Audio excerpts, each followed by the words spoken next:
Imagine you are at Disneyland in 1955. Park is slowly but surely improving on its disastrous start. You walk into Frontierland looking for a place to eat, and you end up settling on Casa de Fritos, which is sponsored by Frito-Lay.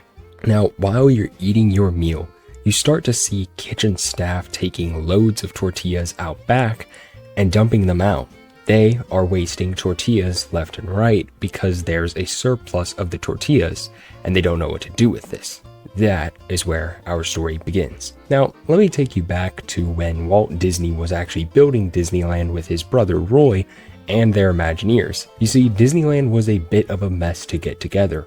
Walt needed a lot of funding from various different companies to achieve his dream. One of many companies that would advertise their products was of course Frito-Lay. Now, when the park had opened, Casa de Fritos was actually placed in New Orleans Square, which at the time of the opening of the park, New Orleans Square was just home to shopping and food, no big rides or attractions of any kind. Frito-Lay founder Elmer Doolin knew that this park would be big, so he needed Frito-Lay to be featured in the park. And of course, this would help out Walt because Walt needed things in the park. Walt allowed Casa de Fritos to be open because it would add a variety to the park, and of course it would fill in the space. Now, the small restaurant was a huge success, and later on in 1957, only 2 short years later, Casa de Fritos would be moved to Frontierland. Today, this is where Rancho de Zocalo sits, where the historic Casa de Fritos once would be. Frito-Lay didn't actually make any tortillas or taco shells at Casa de Fritos. Instead, they had contracted Alex Food Company, located in Anaheim, California. They were just 10 minutes down the road from Disneyland, making it very easy to get the products in. Alex Morales was a man behind Alex Foods Company. Alex came to America with a dream of making a restaurant. First, he sold his wife's tamales out of a tamale cart in Anaheim, and by the 1950s, he had grown the small business into the restaurant and then a factory with 32 trucks delivering food products throughout California. This is how Alex met Frito-Lay and supplied them with the goods to make dishes at Casa de Fritos. One day, a salesman was at Casa de Fritos restaurant and saw workers wasting tortillas. The workers were throwing away the tortillas left and right because they really had no idea what to do with them. By this point in time, Fritos wasn't actually known for corn chips, but the salesman told them to cook the tortillas into chips. Now, the company of Frito-Lay wasn't actually aware of this operation. However, the restaurant offered the chips to the guests, and the guests really did enjoy them. A man named Arch West would become the Frito-Lay marketing vice president as the result of a merger between Fritos and H.W. Lay & Company. H.W. Lay & Company being the home of Lay's, the iconic potato chip. So one day, Arch went to Disneyland and stopped at Casa de Fritos when he had noticed the customers were eating tortilla chips. Arch then went to the Morales family to have the chip mass-produced as a Frito-Lay product. Arch then went to his bosses with the idea for these chips to be made nationwide. Arch brought the Morales family all the equipment they needed, and they made Doritos. When Doritos went nationwide, they were plain old corn chips.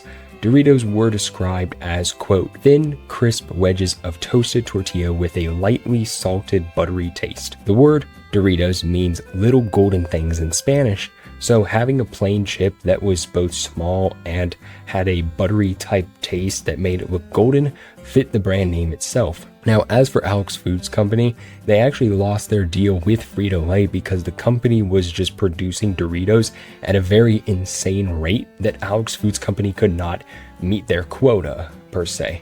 So instead, Alex Foods Company made their own tortilla chip and became a co-packer for most supermarkets in Southern California. Today, if you enter Disneyland, you cannot dine at Casa de Fritos or get any Doritos in the parks.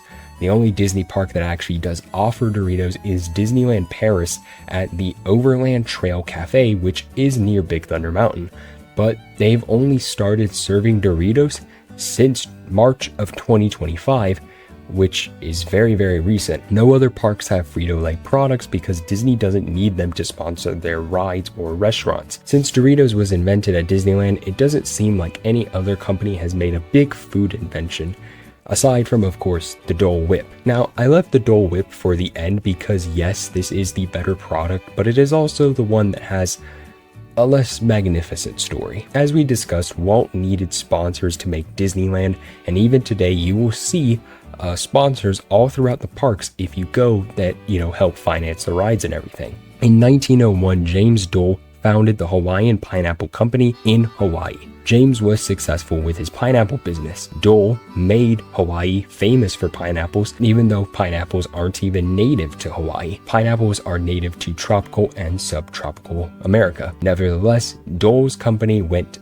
big. In 1976, Dole Packaged Foods sponsored Walt Disney's Enchanted Tiki Room at Disneyland. Dole Packaged Foods is of course a division of the Dole Food Company, and they went on to sponsor the Tiki Room even at Walt Disney World in 1983. Meet Kathy, and I'm sorry, I cannot pronounce her last name. She is the genius behind the Dole Whip. Kathy created the Dole Whip at Dole Technical Center in San Jose, California.